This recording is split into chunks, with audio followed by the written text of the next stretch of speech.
Very grateful and welcome to News Recap here on News Ghana Clock with me, Kweku Ediama Ansa.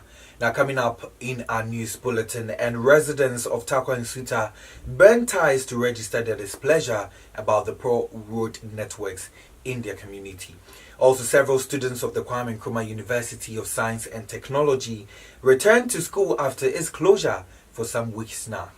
Now, in business, Finance Minister Ken Ofori-Atta knows that approximately 80% customers of defunct DKM Microfinance have received payments. We bring you insight of that particular development. And in sports, Ghana is set to host other African countries in the 2018 ALCON tournament, which is set to kick off on Saturday, the 17th of November, 2018. We have these and many other stories, including entertainment and international news, all making waves in this news bulletin. Do stay tuned. Every day, something new happens. Something new about what a member of a political party has said. Wondering whether the inflated cedis has affected fuel prices or your business? Are you thinking of how to get updated in the world of sports, both locally and internationally? Or who's trending on both the entertainment and international circles? If your answer is yes to all these and more, then we have got you covered right here on this our platform. Join us this and every weekend on Facebook and on YouTube as we provide you with a smart recap of all stories that made headlines within the week. My name is Kweku Ediama Ansa. And I am Hegal Fosua. And this is News Recap on. I'm grateful for staying there with us. This is still News Recap right here on News Ghana Clock with me, Kweku Ediama Ansa. We start off with our very first story from the 2019 budget hearing, and government has announced that it is scrapping the 35% income tax imposed on the monthly earnings above 10,000 Ghana cedis. Now, the Finance Minister Ken Ofori-Atta made this declaration on Thursday on the floor of Parliament when he read the budget. Let's still stay a little while on this particular development. And government has given the Office of the Special Prosecutor 180 million Ghana cedis with a promise to provide additional resources in the course of the 2019. Now, the popular lawyer Martin Amidu was appointed Ghana's first Special Prosecutor after the promulgation of the Office of the Special Prosecutor Act 2017 Act 959. Let's move on to some other stories. And several students of the Kwame Nkrumah University of Science and Technology have returned to campus after weeks of a halt in the operations of the school. Now, the K University was closed down temporarily after an impasse between students and its authorities in a violent demonstration. Let's still stay in the educational sector, and the Ghana Education Service has released results of the teachers' promotion interview held recently. Now, according to the release, 2,344 candidates attended the interview, out of which 1,340, representing 57.17%, were successful. Now, besides 1,393, representing 68.79%, out of a total of 2,025 were successful for the principal superintendent grade.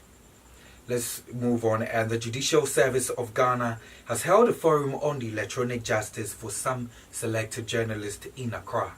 Now, the e-Justice, also known as the Paperless Court, formed part of the government of Ghana's e-transformation program, which seeks to automate the existing manual filings systems within the court's registry. Now, let's move on to some other stories. And residents of Tarkwa and Suta in the western region have blocked the Takrade road, leaving vehicles stranded at both ends of the road.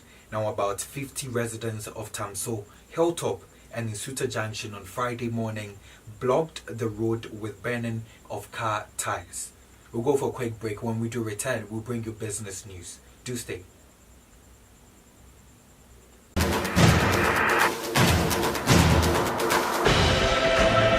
Alright, thanks for staying there. It's now time for us to do some business stories here. And we start off where the Finance Minister Ken Ofori-Atta says approximately 80% of customers of the defunct DKM Diamond Microfinance have been settled. Now, the minister noted that about 99,589 customers have been repaid their claims, while the remaining have had theirs considered, except that some could not validate them. Let's move on. And officials of the central bank involved in the alleged misconduct leading to the collapse of some indigenous banks are being investigated. Now, this was confirmed by the Finance Minister Ken Ofori-Atta when he presented the 2019 budget statement on the floor of Parliament. He then assured that the government will not shield anyone found complicit in the failure of these banks.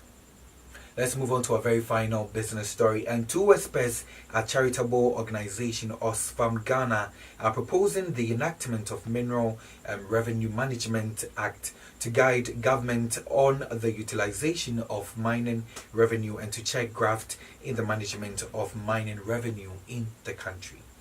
We'll go for a quick commercial break. When we do return, Higa Ofusua stands by with international news. Tuesday. Hello everyone, it's now time for some international news with me, Hegel Fusua. Now let's start off from Zimbabwe, where at least 42 bus passengers have died in Saudi Zimbabwe after a passenger's gas cylinder exploded for an unknown reason. Meanwhile, those who survived are said to be battling with serious burns.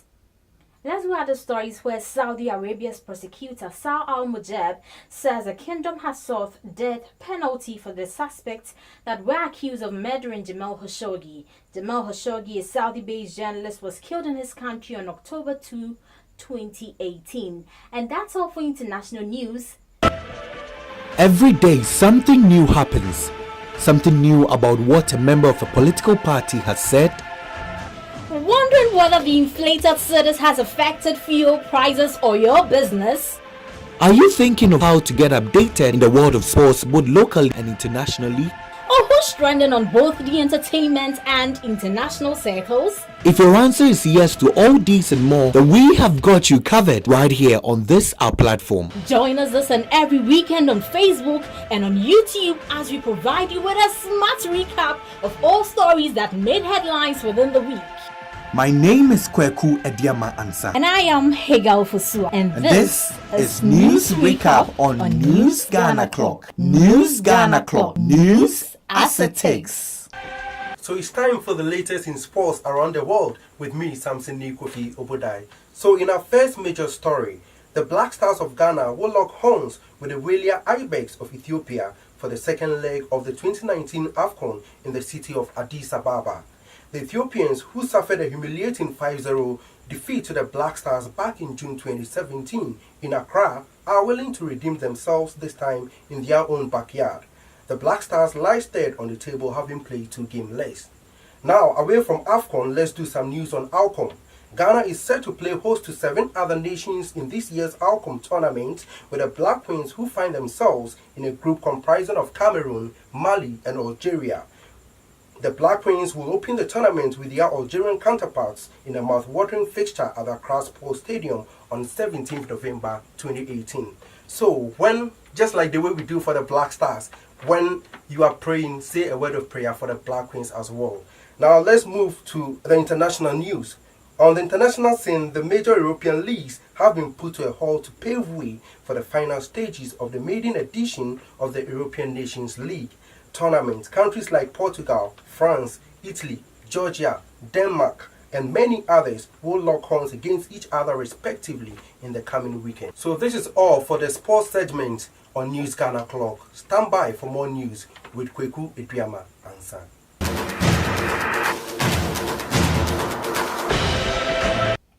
Thanks, Samson, for the sports update. It's now time for us to talk entertainment. Now, UK-based Ghanaian artist Fuse ODJ has condemned the preferential treatment given to Prince Charles and his wife Camilla during their recent visit to Ghana. Now, he described the royal visit to Ghana as wrong and wondered why precious time and resources should be spent on such visits. And now to some good news for the movie industry. Government has revealed that it will construct an ultra-modern film production studio in the year 2019. Now, the construction of the studio, according to government, will attract the international film community to Ghana. Now, this was contained in the budget statement for the year 2019 presented by the Finance Minister Ken Ofori-Atta in Parliament. And that's how we wrap up for entertainment news. There's more news with Kweku Ediama Ansa. Please do stay. Every day, something new happens. Something new about what a member of a political party has said. Wondering whether the inflated cedis has affected fuel prices or your business? Are you thinking of how to get updated in the world of sports, both locally and internationally? Or who's trending on both the entertainment and international circles? If your answer is yes to all these and more, then we have got you covered right here on this our platform. Join us this and every weekend on Facebook and on YouTube as we provide you with a smart recap of all stories that made headlines within the week. My name is Kweku Ediama Ansa. And I am Hegal Fosua. And This is News Recap on News Ghana Clock. News Ghana Clock. News as it takes. Thank you, Hegel Fosua, for the latest in the world of entertainment. But on this note, we end our news update, but we'll go for a recap of our top stories. And residents of Takwa and Suta bent ties to register their displeasure about the poor road networks in the community. Also, we went to Kumasi, where several students of the Kwame Nkrumah University of Science and Technology returned to school after its closure. Now, in business, Finance Minister Ken Oforiatta knows that approximately 80% of customers of defunct DKM Microfinance have received payments. And in sports, Ghana is set to host other African countries in the 2018 Alcon tournament, which is set to kick off on Saturday, the 17th of November 2018. That's all we have for you by way of news update here. But for more news updates, log on to our social media platforms. On Facebook and YouTube is all at News Ghana Clock, or you can follow me directly also on Facebook and IG, all at ansakweku_gh. And this news update was also produced by Ambulance Media Communications, where you can reach us on 0248 057 024. My name has been Kweku Ediamansa, and this has been News Recap on News Ghana Clock. Thanks for watching.